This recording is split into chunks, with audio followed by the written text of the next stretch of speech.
I'm Ryan Smeltz, the bearded veteran, and this is my video to announce my campaign to run for president in the year 2020. How was that? Was that good? Okay. Yep. Should I do it again? I'm Ryan Smeltz, the bearded veteran, and this is my campaign to run for president and fix this country for veterans across our nation in the year 2020. You said 2020, you're 31, and the requirement is 35. How do you feel like you're going to pull that off? The age requirement for president, even though I'm 31, so I'll be probably about 33 by the time I run for president. I'm not really worried about that because that's one of the first rules that I'm going to fix as president. I'm going to change the age requirement because, in my opinion and many other people's opinions, if you're old enough to fight for your country, you're old enough to do many other things, including run for president. Is it okay if I call you Mr. Future President? Yeah.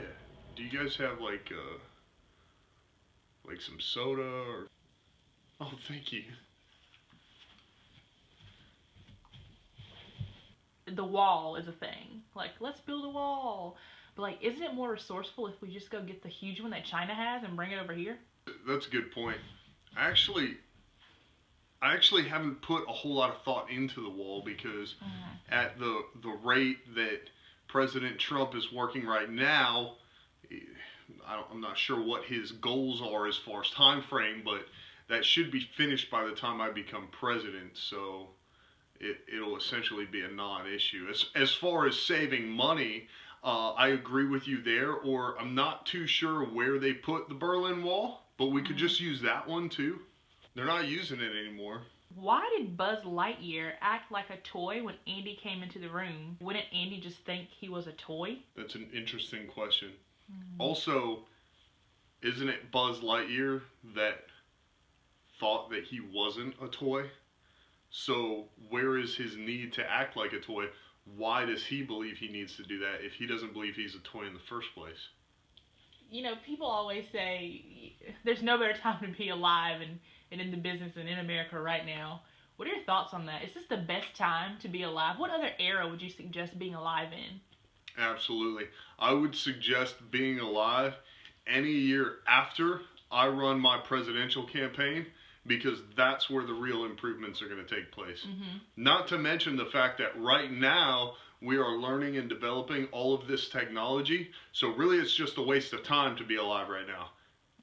You could probably just induce a coma or freeze yourself and then resume again after we figure all this stuff out. I mean, Teslas, and we're talking about virtual reality or augmented reality, and then we're talking about high-speed wireless internet for the entire world. Also, we're talking space travel to Mars. Like, why waste our time figuring out how we're going to do these things when really you could just fast forward and enjoy them at cost effectively later on? Well, Mr. Future President, you know, this is a really important question, and your stance on this question could really alter the path of your candidacy. Pineapple or no pineapple on your pizza? Like, where are you on that issue? Seriously, like, when it comes to the pineapple on the pizza, I say, why can't we just do half and half? Because really then everybody can enjoy the pizza. I'm a fun-loving guy. I want everybody to have fun. That's what's really important to me. See, and when we draw a line on what the topping is on our pizza, then we start to restrict other people from enjoying that fun. I mean, for heaven's sakes, I don't even have my shirt tucked in right now. So I'm sure we understand my point. Let's just all enjoy the pizza. Mr. Future President, I just feel like when we watched presidential debates, anything political, not enough puppies. You know, what is the deal? How do we move forward in correcting that issue? I hear exactly what you're saying. I want to make sure I understand the question. So are the lack of puppies during the presidential debate an issue? It is. Or is it the topic and the lack of discussing the topic of puppies that is the bigger issue? I think it's kind of both. Like, I feel like if there were puppies there, you guys would be discussing it.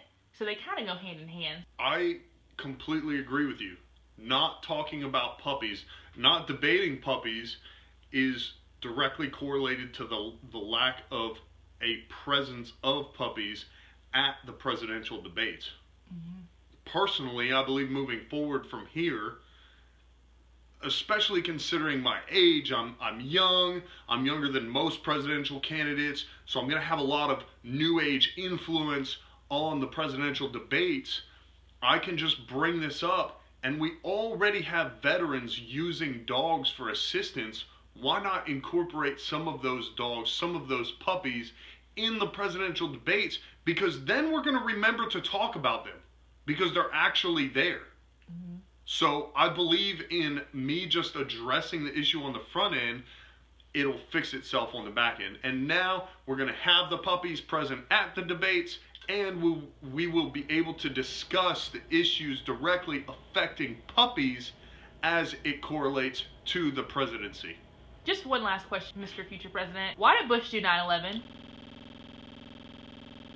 Interview.